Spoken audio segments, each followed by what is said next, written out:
So welcome back guys to We Talk Boxing. And this is my initial thoughts in regards to the fight which took place between Joseph Parker versus Zhilei Zhang. Now this was a good competitive fight between two good prospects, good heavyweight champion prospects, I should probably put it in that sense. Um, the scorecards were a little bit dubious at the end, but um, the right result was given to the right man at the time, and that was to Joseph Parker, a very deserving victor, because he did win pretty much every round apart from 2 rounds in the whole fight. Some of the rounds you could have possibly have scored it at 10-10, give or take, and it was quite hard to split at times, but realistically, Joseph Parker deserved to win the fight.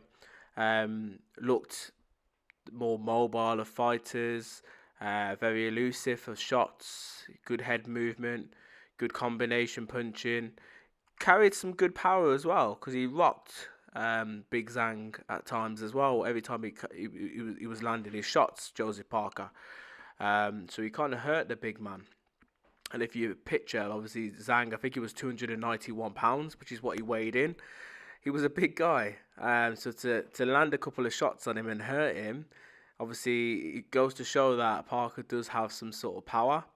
But what I thought was the key in this fight for Joseph Parker was his head movement and his footwork as well. Because what happened is it nullified Zhilei Zhang's jab. Now, when Zhang fought Joe Joyce, both occasions, the jab was key. It was the jab that disrupted the flow of Joe Joyce. And it caused a lot of damage to Joe Joyce's face and to his body because he was jabbing to the body at times as well. And Zhang couldn't do that against Parker because Parker's his upper body movement, his head movement, and his footwork to gauge in and out of range caused Zhang a problem. And Zhang didn't know what to do, and he looked buzzed in there. He looked like he just literally someone flipped the switch and he went old within seconds. Zhang obviously carried power, and that's probably his go-to in this fight because he put Joseph Parker down twice. I think it was third and I think it was 6 or 7, something like that. Or was it 8? I don't know, one of them. Definitely the third round he put him down, and can't remember the other round. But anyway, which would have scored it a 10-8 round to Zhang. The first one was just come out of the blue. Honestly, until he put him down, it was a competitive round for both guys, and I probably would have scored it a 10-10, if not maybe edged a little bit towards Parker.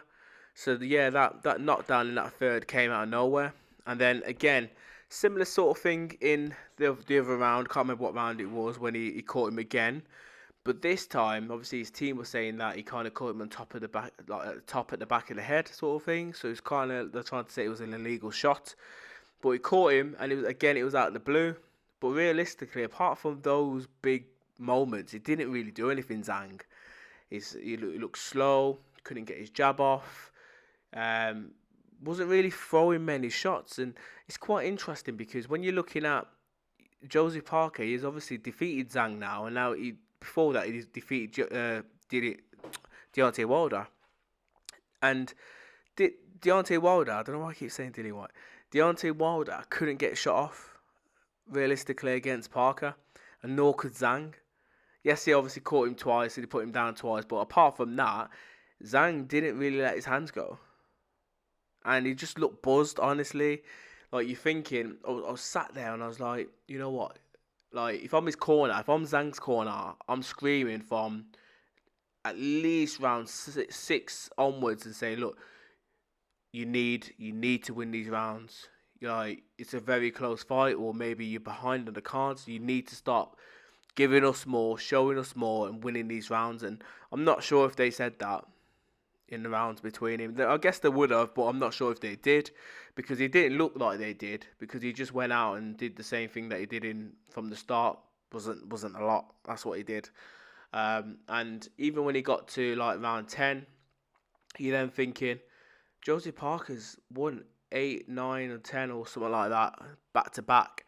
He needs a knockout, or he needs to start winning these last couple of rounds. And he just went out there, did the same thing, single jab here, little right hand over the top every now and again, but didn't really do anything influential to stop Josie Parker in his tracks. And Josie Parker was just winning the rounds, doing enough to win it, and winning winning the points. And that's the key in this game. And it goes to show because when Zhilei Zhang fought Filip Hrgović, he put him down, I can't remember, at least twice. Could have been 3 or 4 times he put him down.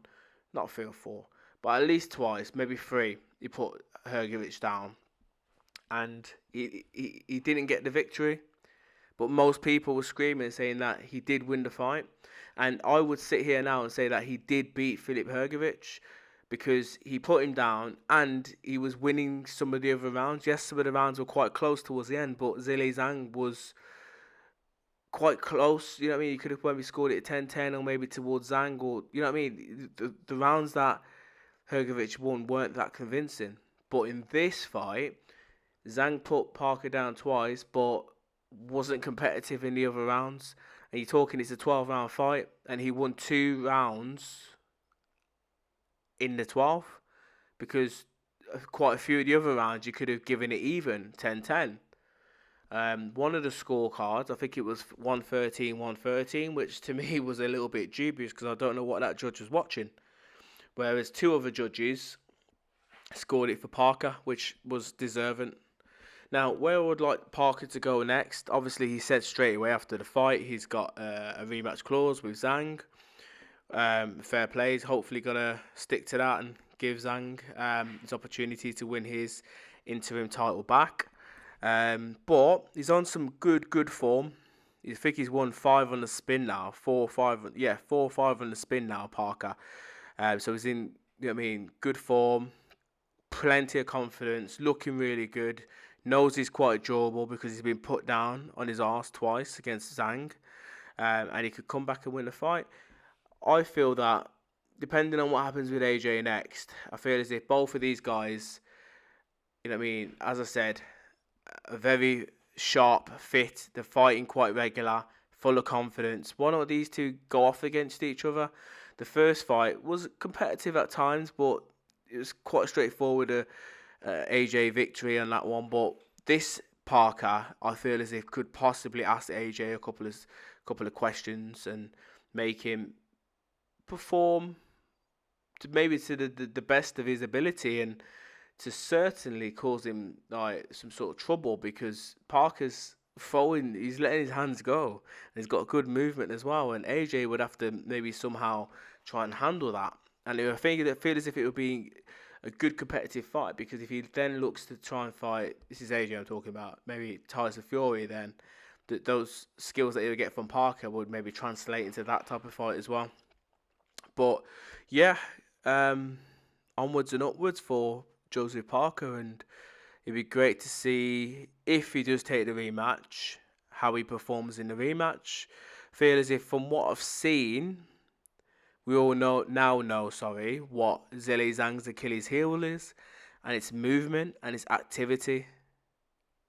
Something that other fighters haven't have done so far. And when you're looking at Joe Joyce, it was a stationary target, but Josie Parker wasn't in this fight. But anyway, guys, let me know your thoughts. Congratulations to Josie Parker. And yeah, let's wait and see what happens in the rematch. As always, guys, please subscribe and comment. Bless.